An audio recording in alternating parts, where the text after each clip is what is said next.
siya po ay hindi lamang miyembro kundi isang mataas na opisyal at member po ng Executive Committee. Actually po kanina, kaya hindi ko po nasagot kaagad ang telepono noong tumatawag po kayo sa akin, ay kausap ko po si Attorney Jimmy Bondoc na isa rin pong ranking member ng PDP. Siya po ay naroon sa loob ng Senado kasama si Senator De La Rosa. At nilinaw ko lang po sa kanya kasi may mga kumakalat na mga balita na wala daw pong inisyong TRO o itinanggihan ng Korte Suprema ang hiling ng TRO nitong kampo namin ni Senator De La Rosa. Nais ko pong sabihin sa ating mga kababayan na hindi po totoo yun. Yan po ay kasinungalingan. Wala pa pong desisyon ang Korte Suprema kung ibibigay o hindi ang TRO. Sa makatuwid bagay, wala pa pong denial. Ang sinabi lamang po ng Supreme Court, at ito'y nilinaw ko mismo sa mga tumatayong abogado ni Senator De La Rosa, na ang sinabi po ng Korte Suprema, unang-una, pinasagot po ang ating respondent. Yun pong pamahalaan natin. Within 72 hours, 3 days po na kailangang sumagot ang gobyerno. After that, sasagot ulit De La Rosa. Ngunit, very clear po sa order ng ating taas-taasang hukuman na this is without prejudice, o ibig sabihin ay hindi nangangahulugan na hindi maaring mag-issue ng TRO habang yung mga time periods na yon ay umaandar or anytime po ay mag-issue at wala pa pong pasya kung mag-i-issue o hindi. So yun po ang katotohanan. Kaya po masyadong maraming disinformation dito sa ating bayan na aling po sa ating pamahalaan. Apo, Attorney, si MJ po ito. Kasama natin si Admar, si paring RJ at si Master Judea. Ito po yung tanong ko, sir. Follow up ko lang po doon sa sinabi ninyo na without prejudice to the court, taking any interim or urgent measure. Ito ba'y pabor sa petitioner? Meaning to say, ang Supreme Court po ay nakatutok in real time sa mga ganap ngayon sa Senado. Opo, nakatutok po. At the mere fact na pinasagot ang kabilang panig ay ibig sabihin may due course po itong kahilingan natin or binigyan po ng pansin. Inintindi po ito. Lamang ay siyempre po meron po tayong provision sa konstitusyon ng due process na kailangan pong dinggin ang parehong panig bago kumilos ang Supreme Court. Kaya tinuulit ko po, Sir MJ, mali po yung nire-report ng ilan na namang mga biased media na may denial ng TRO. Hindi po dininay. Iba po yung dininay na sinabing walang TRO. Wala pa pong sinasabi yung Korte Suprema at may posibilidad pa po na magkaroon ng TRO or any other order upang mapigilan. Ako naman po, bilang isang mamamayan at bilang isang officer of the court, nananawagan po ako sa ating mga pamunuhan. Dito po sa mga law enforcement, sa NBI, sa ating kapulisan o kung anuman, Department of Justice, sila yung mga abogado rin, they are officers of the court. Huwag naman nilang bastusin ang Supreme Court sa pamamagitan na mag-enforce ng isang warrant, gatunable pa po. Kasi kabastusan naman yon kung meron pang pending na usapin sa Supreme Court ay bigla na lang silang kikilos at parang pinangunahan nila ang Korte Suprema. Opo, Attorney, di ba hindi naman base po sa inyong karanasan bilang abogado sa mahabang panahon, hindi naman po lahat ng kautosan ng Supreme Court ay may nakaatang doon na katagang without prejudice to the court, Attorney, di ba?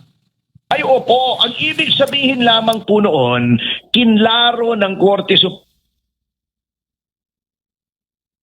Attorney?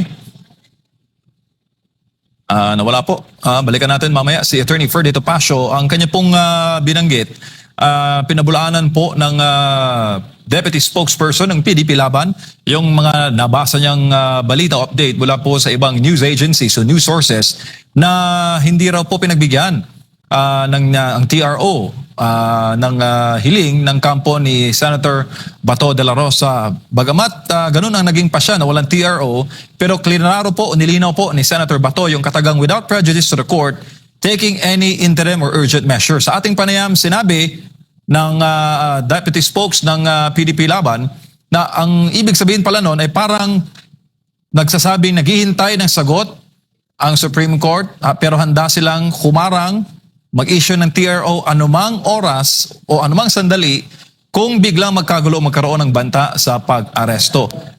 Tila baga ang naging desisyon ng Supreme Court batay sa paliwanag ni Attorney Ferdy Topacio ay pumapabor o binibigyang proteksyon yung petitioner. Dahil nangangahulugan dito, batay kay Attorney Topacio sa kanyang pag-analisa bilang abogado, ay binabantayan ng Supreme Court ang sitwasyon in real time. Kung may magtangkang umaresto sa senador o sa petitioner habang tumatakbo po ang 72-hour deadline o 3 days na hinihingi ng kataas-taasang hukuman mga kapartner. Yun yung naging buod ng ating panayam. Sana makabalik pa si Attorney Topacio, but marami pa tayong mga katanungan, Master Judea. Yes, partner, no. Sana nga no pumabor sa kabutihan itong magiging desisyon ng Korte Suprema at kung ano't ano man ang mangyayari ngayong araw na ito, history po will judge kung ano man po ang maging pasya nila kay Senator Bato de la Rosa. At nakita natin nga kagabi, mga partners, no, diyan sa Senado na talagang matindi ang paninindigan ng mga taga-suporta ni Senator Bato de la Rosa na hindi siya may padala sa dahig ng walang kaukulan or na hindi dumadaan sa tamang proseso. At nakakalungkot lang, mga partners, dahil nga nagkakaroon po ng pagtataksil ang ibang mga senador natin at ipagkakanulo ang kapwa senador at ipapadala sa ibang bansa. Gusto nila pong ulitin itong nangyari kay PRRD na pangingid na, pero hindi na po dapat ito maulit. Marami po ang mga Pilipino na nadismaya sa pagkakadala ni PRRD doon sa dahig. Uulitin pa po ba natin? At kanina po, nanawagan na po si Senator Bato de la Rosa na ang hinihingi po niya ang ating suporta, ang suporta ng mga Pilipino na nagmamahal sa ating bansang Pilipinas na kung meron kayong oras ay pumunta po tayo diyan sa harap ng Senado para makapag-vigil bilang suporta at pagkundina sa paglapastangan sa ating sa batas o sa konstitusyon ng ating Pilipinas, mga partner. Oo, kaabang-abang ang mga ganap. Paring RJ. Hindi, nawiwirtuhan lang ako mga partner sa inyo ba? Sa palagay nyo? Kasi sa akin, ang tanong ko dito, sayang tatanong ko sana kay Attorney Topacio, tama ba na ang isang ordinaryong Pilipino ay mag-serve ng warrant? Galing pa naman mismo sa ICC. Hindi ko maintindihan kung tama ba to o talagang sino na ba ang NBI director? Ayun ang mga tanong ngayon Si Matibag ba o si Trillanes na? Kaya maraming question nang nangyayari at mga tanong sa ating mga lalong-lalo na ng ating mga kababayan na ano bang nangyayari? Safe pa ba tayo? Kasi isipin nyo, isang senador na halal ng taong bayan, ginaganto. Paano na lang tayo mga ordinaryong Pilipino? At dapat bang isipin o unahin yung mga politika kaysa sa mga talagang totoong kailangan ng mga kababayan nating mga Pilipino? Nagutom, di ba? Gutom, taas ng presyo ng mga bilihin, mas inuuna pa ba natin itong mga awayan sa politika? Panggigipit, di ba? Ayan ang malaking tanong ng mga kababayan natin, mga partner. At sana walang mangyari na hindi maganda. Dahil noong nakaraan, nagkaroon ng bugbugan dyan sa Senado at ngayon naman ay nakita natin sa mga balita na nakahanda ang OSAA or itong Senate Sergeant at Arms na ipatupad ang kanilang ruling or ang kanilang patakaran dyan sa loob ng Senado kung sakasakali na mauulit ito. Huwag naman sana. Pero hindi ko alam, partner, kung anong mangyayari dito. Mga partners, kung ano dito mangyayari dito ngayong gabi na ito. Kasi matindi po ang away ng politika sa ating bansa na umaabot na nga sa nagkakasakitan. Pero ang sabi naman ng OSAA kanina na ito'y para ako'y nabahala dito sa sinabi during the interview na walang aarestuhin. Okay? Walang aarestuhin at hindi papayag ang OSAA na magkaroon ng arestuhan diyan sa loob ng Senado kung hindi dumadaan sa tamang proseso, partner. Samantala, ating malaman ang kasalukuy update sa mga taga-Senate Sergeant at Arms. Kinumpirma na walang arestong magaganap ngayong gabi. Walang hulihan magaganap kay Senator Bato de la Rosa. May helipad ba ang Senado? Ating alamin mula kay Paul Montibon. Live. Paul, kamusta diha? MJ, maayong gabi at sa lahat ng mga kasamahan natin ng mga kapartner. Ngayon na ambush natin via interview itong acting Sergeant at Arms na si General Mau Aplasca dito yan sa Senado dahil katatapos lang ng pakikipag-meeting niya with Regional Director ng National Capital Region Police Office si General Aberin at ang sabi niya ay walang mangyayaring hulihan, walang manggaganap na arestuhan dito sa loob ng Senado na kung saan nasa kustodiya nila si Senator Ronald Bato de la Rosa. Ayon sa kanila, wala silang kumpirmasyon o anumang papel na pinangahawakan doon sa arrest warrant para kay Senator Bato de la Rosa. Up until o unless merong desisyon ang local court na sa ngayon ay wala naman silang pinanghawakan dokumento mula sa lokal na korte ho natin doon sa arrest warrant para kay Senator Bato de la Rosa. Kanina ay may mga usap-usapan na baka may arestuhan nga dahil may mga nakapaligid ng mga NBI personnel dito at sinasabi nakapasok na raw sa loob ng Senado. Pero kanina mismo si General Aplasca ay nagsabi na walang NBI na pumasok sa loob ng Senado at walang koordinasyon na nangyayari ngayon with the National Bureau of Investigation kaugnay naman doon sa warrant of arrest na sinasabi anytime para kay Senator Bato de la Rosa.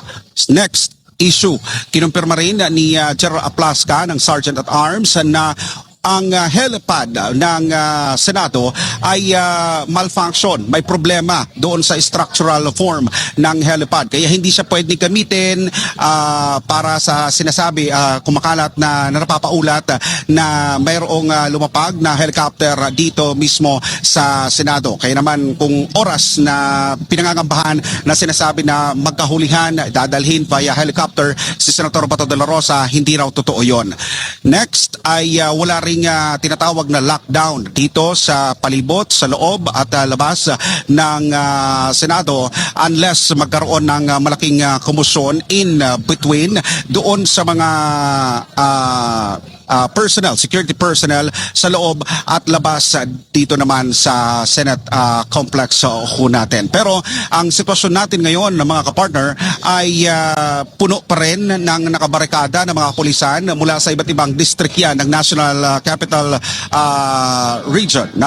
Region Police Office para naman tiyakin na maging maayos pa rin hanggang sa ngayon ang sitwasyon ng buong palibid ng Senate complex ho natin. Bagamat kanina ay nagkaroon lang ng maliit na usapin dahil itong mga supporters ni Senator Bato, mga kapartner, ay itong nasa gitna ng mga nakaharang, nakabarikada ng mga pulis ay pinapakiusapan nila ang bawat sasakyan na lumalabas ng Senado na ibaba ang mga bintana para tingnan nila dahil sa pangamba nila yung kidnapping na mangyayari kasama si Senator Bato de la Rosa.